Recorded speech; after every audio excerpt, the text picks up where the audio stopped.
Marcus Aurelius was the most powerful man on earth. He commanded armies. He ruled an empire. Gold flowed into his palace like rivers. Yet in his private journal he wrote, "Do not be distracted by the glitter of wealth. It owns more men than chains ever did." Let that sink in. The man who had everything warned the world about chasing the very thing everyone else was willing to die for. So here's the paradox.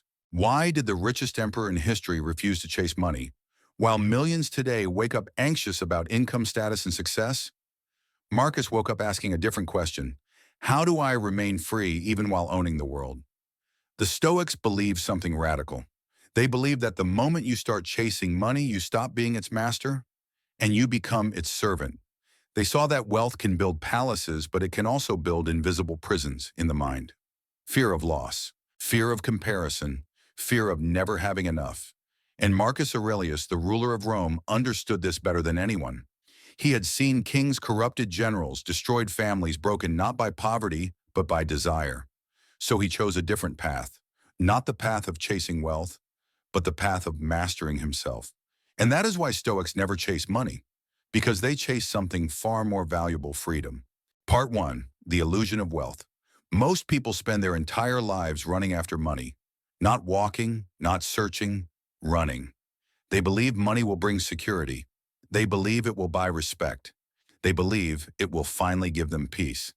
But Marcus Aurelius, the emperor of Rome, the man who ruled over nearly 1/4 of the world's population, saw a truth so uncomfortable that most people still avoid it today. He wrote in his Meditations, "Very little is needed to make a happy life. It is all within yourself in your way of thinking." Pause for a moment. Breathe. Say it with me quietly. Peace is not in possessions. Peace is in perception. Money promises freedom, yet it creates dependence. Comfort, yet breeds fear of loss. Status, yet enslaves the mind. In modern terms, we can measure this illusion. A 2023 global study by the American Psychological Association showed that over 72% of adults report money as their #1 source of stress, even among high-income earners. Another survey from Harvard found that once basic needs are met, happiness plateaus after about $75,000, $90,000 a year. Yet anxiety continues to rise with wealth. So why do people with more still feel empty? Because the mind does not measure abundance, it measures comparison. Marcus Aurelius watched senators who owned entire provinces live in constant fear of losing status. He saw generals with mountains of gold poisoned by envy. He saw families destroyed not by poverty, but by desire. And he wrote how much time he gains who does not look to see what his neighbor says or does or thinks. Reset again. Inhale. Exhale. Say it. What I compare, I lose. The Stoics understood something brutal and liberating at the same time. The more you chase what you cannot control, the more you become its prisoner. Markets rise and fall. Empires collapse. Currencies disappear. In Rome, coins that once paid legions are now museum artifacts behind glass. Seneca, one of the richest men in the Roman Empire, warned, "It is not the man who has too little, but the man who craves more that is poor." Wealth in Stoic eyes was never evil, but attachment to wealth was. Here is a simple exercise Marcus practiced, and you can practice it tonight. For one day, live as if money were uncertain. Eat simply, avoid luxury, turn off unnecessary purchases. Then write one sentence. What do I still have when I remove what I do not need? You will discover something shocking. Your breath remains. Your mind remains. Your character remains.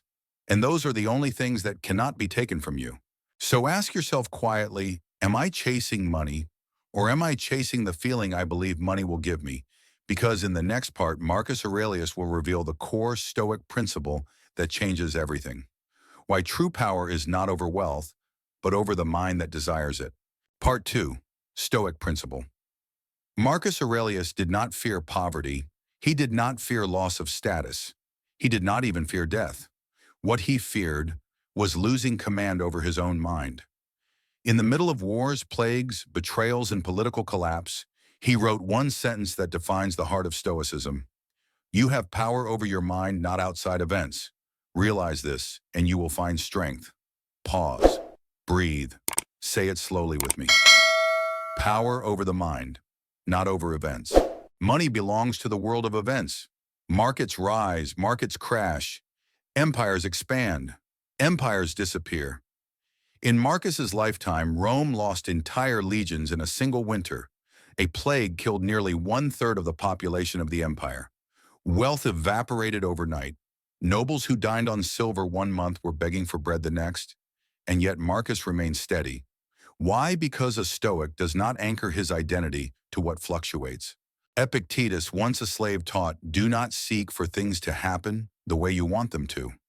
Rather wish that what happens happen the way it happens, then you will be happy."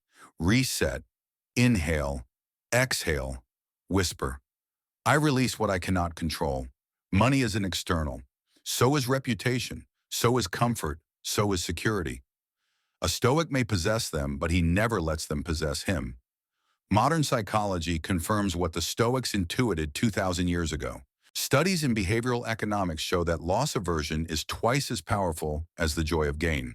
This means losing $1 hurts more than gaining $2 feels good. So when your identity is built on wealth, your nervous system lives in permanent threat mode. The body is rich, the mind is poor. Marcus observed this in the Roman elite. He saw senators who could buy cities yet could not buy one night of peaceful sleep. He wrote, "The happiness of your life depends upon the quality of your thoughts." Say it with me. Not the size of your bank account, the quality of your thoughts. A Stoic trains his mind the way a general trains his army. Daily, relentlessly, he asks three questions: what is in my control? What is not? And will I waste my life confusing the two? Here is a simple Stoic practice Marcus used during war. Every morning he imagined losing what he loved: his throne, his health, his wealth, his life, not to become depressed, but to become free. Because when the mind accepts loss in advance, fear loses its power. Neuroscience now calls this negative visualization. It reduces anxiety by preparing the amygdala for uncertainty. The Stoics discovered it centuries before brain scans. Reset again. Slow breath. Say it, what I accept, I no longer fear. Money then becomes what it truly is, a tool, not an identity, not a god, not a measure of worth. Seneca, worth billions in modern terms, wrote, "He who is brave is free, not rich, not famous, not powerful, free, because freedom is internal." A man in a palace who fears loss is a prisoner. A man in a hut who needs nothing is a king. Marcus lived surrounded by luxury, yet slept on a simple bed. He ate plain food. He wore unadorned clothing. Why? To remind his nervous system, I am safe without excess. Here is your practice. Tonight, remove one comfort, one luxury, one small attachment, not as punishment, as training. And observe, did you survive? Did your worth disappear? Did your peace collapse? Or did you discover a quiet strength rising beneath the surface? Because the Stoic secret is this: when you no longer need wealth to feel whole, wealth loses its power to control you. And when nothing controls you, you become truly rich. In the next part, we will go even deeper. Because once you master your mind, you will understand why Stoics do not chase money at all. They attract it, not through greed, not through desperation, but through a character so disciplined, so calm, so grounded, that the world itself begins to trust them. And that is where the real paradox begins. Part 3, why Stoics don't chase money. There is a strange law in life that Marcus Aurelius understood deeply, though he never wrote it as a slogan. The more you chase something, the more it runs from you. The more you need it, the more it controls you. And the moment you no longer need it, it begins to come to you. Pause, breathe. Say it softly. Need creates slavery. Detachment creates power. Most people chase money the way a thirsty man chases a mirage in the desert. The harder he runs, the more exhausted he becomes. The closer he thinks he is, the further the water seems to move away. Marcus Aurelius watched this his entire life. He saw ambitious senators destroy their health for promotions. He saw merchants cross dangerous seas, driven not by purpose, but by fear of not having enough. He saw generals betray loyalty for larger rewards. And he wrote, "Nothing is enough for the man to whom enough is too little." The Stoics saw something subtle, something psychological. Chasing is not a strategy. Chasing is a state of mind. It is the mind that says, I am incomplete. I am unsafe. I am not enough unless I have more. And from that inner tension, every decision becomes distorted. Modern neuroscience confirms this ancient insight. When the brain is in a state of scarcity, the amygdala becomes hyperactive. Cortisol rises. Risk perception becomes biased. Short-term thinking dominates. In simple words, a desperate mind makes poor decisions. A calm mind attracts opportunities. Reset. Inhale slowly. Exhale. Say it with me. Calm creates clarity. Clarity creates power. Marcus Aurelius did not attract loyalty, wealth, and respect by demanding them. He attracted them by being unshakable. During the Antonine Plague, when millions were dying, when the economy of Rome was collapsing, when fear ruled every street, Marcus did not panic. He did not hoard. He did not exploit. He stabilized. He paid soldiers from the treasury. He sold his own palace treasures to support the state. He remained composed. And because he did not cling, people trusted him. Because he did not chase, support came to him. Because he was not desperate, the empire leaned on him. This is the paradox: stillness creates gravity. In physics, a massive body does not chase smaller objects.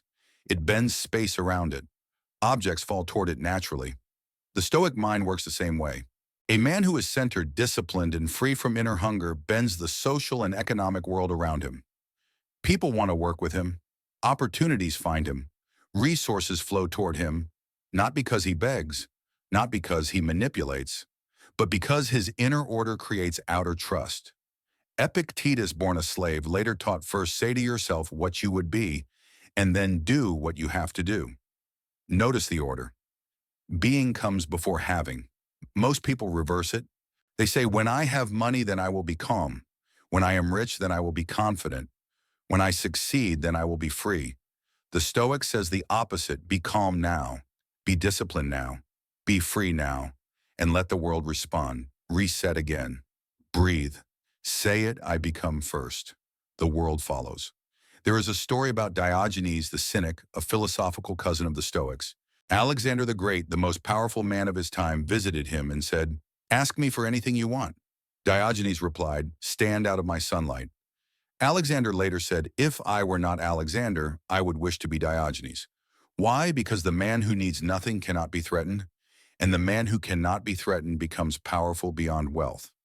Marcus Aurelius understood this deeply. He trained himself to enjoy simplicity, not because he hated luxury, but because he refused to depend on it. He wrote, "Receive without pride, let go without attachment." Say it slowly.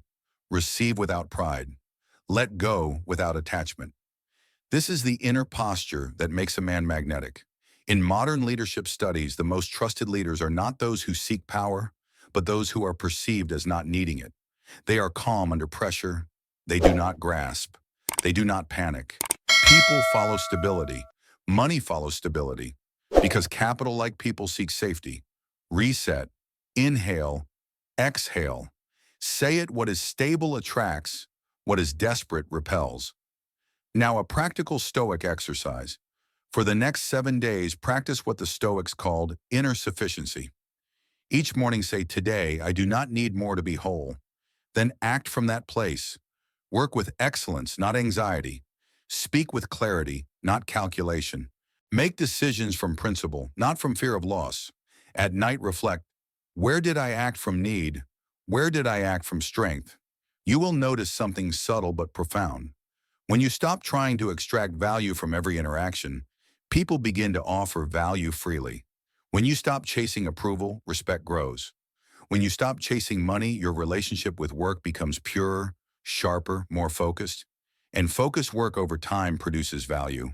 Value produces trust. Trust produces opportunity. Opportunity produces wealth.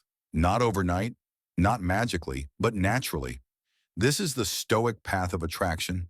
Not visualization, not manifestation, not wishful thinking, but character alignment. Marcus Aurelius summarized it in one sentence: waste no more time arguing what a good man should be. Be one. Not a rich man, not a famous man, not a powerful man, a good man. Because goodness in the Stoic sense means stable, disciplined, unshaken by gain or loss. And such a man becomes rare. Rarity creates value. So here's the truth that shocks the chasing mind. Money is drawn to clarity. Opportunities are drawn to calm. Influence is drawn to those who do not beg for it. The Stoic does not run after wealth. He walks his path with such inner order that wealth sooner or later finds itself walking toward him. Pause, breathe. Let this settle. In the final part, we will bring everything down to earth. Not philosophy, not history, but daily life. Because the question becomes, how do you live like this in a modern world of bills, pressure, competition, and noise? How do you remain stoic while building, working, and providing? And how do you apply this wisdom so that you do not just understand it, but embody it? That is where the real transformation begins. Part 4. Practical Lessons. Marcus Aurelius ruled the most powerful empire on earth. Yet in his private life, he lived like a man preparing to lose everything. Not because he expected disaster, but because he wanted to be free even if disaster came. He understood something that modern society has forgotten. Freedom is not having more. Freedom is needing less. Pause. Breathe. Say it slowly. Freedom is needing less. We live in a world that teaches the opposite. A world that whispers, then shouts, you are not enough. You need more. More money, more status, more comfort, more proof. And so people run. They run from morning to night, from paycheck to paycheck, from promotion to promotion, from one desire to the next. But the Stoic walks, not because he is slow, but because he is steady. Marcus Aurelius wrote, "Do not act as if you were going to live 10,000 years. Death hangs over you. While you live, while it is in your power, be good." Notice what he did not say. He did not say, be rich. He did not say, be admired. He said, be good, because goodness to a Stoic means alignment with reality. And reality is this: everything external is temporary. Your job can disappear. Your savings can vanish. Your body will age. Your reputation will fade. The only thing that remains is how you trained your mind. Reset. Inhale. Exhale. Say it, I invest in what cannot be taken. Marcus trained himself through what the Stoics called voluntary discomfort. He would sleep on hard surfaces, eat simple food, wear plain clothes, not because he hated comfort, but because he refused to become dependent on it. Seneca described this practice: set aside a certain number of days during which you shall be content with the scantiest and cheapest fare, asking yourself, is this the condition that I feared? In modern terms, this is psychological resilience training. Studies in stress inoculation show that exposure to controlled discomfort increases emotional regulation and reduces fear of uncertainty by up to 40%. The Stoics did this 2,000 years ago. Why? Because a man who knows he can survive with little is no longer terrified of losing much, and a man who is not terrified is no longer controlled. Marcus Aurelius was surrounded by luxury, yet he practiced poverty in his mind, not to escape responsibility, but to remove fear. This is the first practical lesson: train yourself to be okay without excess. Once a week, live beneath your means, eat simply, avoid unnecessary purchases, limit stimulation. Notice what remains when the noise is gone. You will discover your breath remains, your awareness remains, your dignity remains. And dignity is the foundation of freedom. Reset, breathe. Say it, I am whole with little. The second lesson is about purpose over profit. Stoics did not chase money because they chased excellence. Epictetus taught, do not explain your philosophy. Embody it. Marcus lived this. He did not ask, how can I extract more from life? He asked, how can I serve better? Paradoxically, the more value a man creates, the more wealth flows to him. But the Stoic does not create value to get rich. He creates value because it is his duty. Modern economics confirms this. High-trust individuals and institutions attract capital at exponentially higher rates. Investors, partners, and communities allocate resources toward those who demonstrate stability, integrity, and long-term thinking. In simple words, character compounds, not quarterly, not yearly, but across a lifetime. So ask yourself, am I building skills and character, or am I only chasing income? Income is an effect. Character is a cause. reset again, inhale, exhale. Say it, I focus on causes, not effects. The third lesson is emotional independence. Most people want money because they want a feeling safety, respect, control, validation. Marcus saw through this illusion. He wrote, "Very little is needed to make a happy life. It is all within yourself and your way of thinking. When your emotional stability depends on your bank account, your peace rises and falls with the market. When your emotional stability comes from inner discipline, no external storm can shake you. This is not indifference. This is sovereignty. Here is a Stoic practice. Every time you feel anxious about money, ask, what story am I telling myself right now?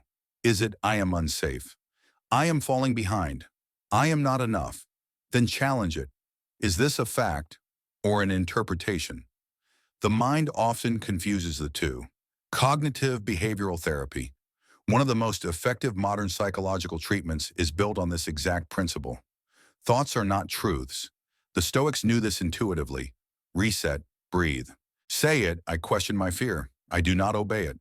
The fourth lesson is long-term thinking in a short-term world. Marcus Aurelius ruled during wars, plagues, and political chaos.